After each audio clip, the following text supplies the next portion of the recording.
भटकती आत्मा भाजपला सत्तेबाहेर काढल्याशिवाय राहणार नाही। बीकेसीच्या सभेत शरद पवार यांचं मोदींना प्रत्युत्तर।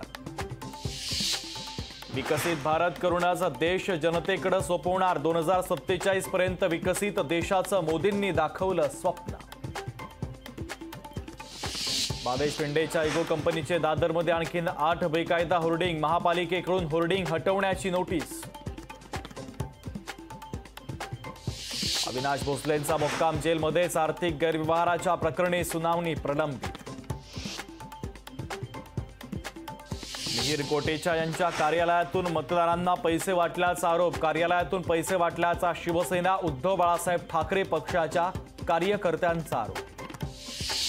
दरवर्षी मुंबईला 3 वर्ष पुरेल एवढ्या पाण्याची वाफ, तर राज्यातील धरणांतून दरवर्षी 165 टीएमसी पाण्याचं बाष्पीभवन।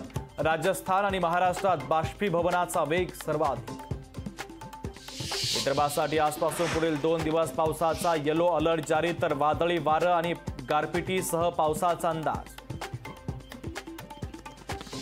मराठीला अभिजात भाषेचा दर्जा आणि सैन्य घुसवून ओवेसींसारख्यांचे अड्डे उद्ध्वस्त करा। राज ठाकरेंच्या मोदींकडे बेधडक मागण्या।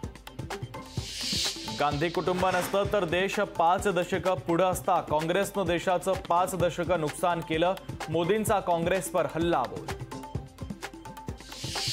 4 जून नंतर मोदी पंतप्रधान राहणार नाहीत। हुकुमशहाला गाडून टाका, उद्धव ठाकरेंचं मुंबईकरांना आवाहन। पुणे मुंबई महामार्ग तांत्रिक कामांसाठी शनिवार आणि रविवार 1.5 तासांसाठी बंद राहणार। ब्लॉकच्या दरम्यान वाहतूक जुन्या मार्गाने वळवणार। हरियाणामध्ये मोदींना हटवल्याशिवाय हा भटकता आत्मा स्वस्थ बसणार नाही। बीकेसीच्या इंडिया आघाडीच्या सभेतून शरद पवारांचा मोदींना चोख प्रत्युत्तर। सिंचन घोटाळ्यामध्ये अजितदादांची थेट भूमिका नव्हती। एका वृत्तपत्राला दिलेल्या मुलाखतीमध्ये फडणवीसांचं विधान। फडणवीसांच्या क्लीन चिटमुळे अजितदादांचा जीव भांड्यात।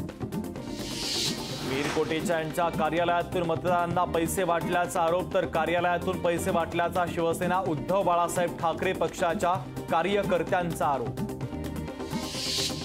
5व्या टप्प्यासाठीच्या प्रचाराच्या तोफा थंडावणार। 12 मतदारसंघात शेवटच्या तासात प्रचाराचा झंझावात। मुंबई उच्च न्यायालयाच्या इमारतीसाठी बीकेसी मधील जागेचा ताबा द्या। सर्वोच्च न्यायालयाचे राज्य सरकारला आदेश, तर गोरेगाव ऐवजी बीकेसी येथील जागा सोयीचं असल्याचं कोर्टाचं म्हणणं। राज्यात निवडणूक काळामध्ये 48.36 कोटींची अवैध दारू जप्त। राज्य उत्पादन शुल्क विभागाची कारवाई, तर 264 कोटींच्या ड्रग्जवर देखील कारवाई। राज्यात आजपासून ते 20 मे पर्यंत मद्य विक्रीला बंदी। मतदान कालावधीमध्ये अनुचित प्रकार टाळण्यासाठी निर्णय। वाशिमचे अधीक्षक संजय पाटील निलंबित। मद्य दुकानाच्या परवान्यासाठी लाच घेतल्याचा।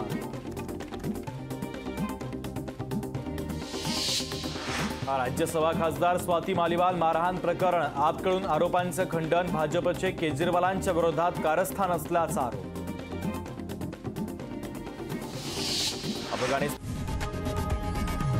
लोकशाही मराठी ऐका, पहा, जागरूक रहा।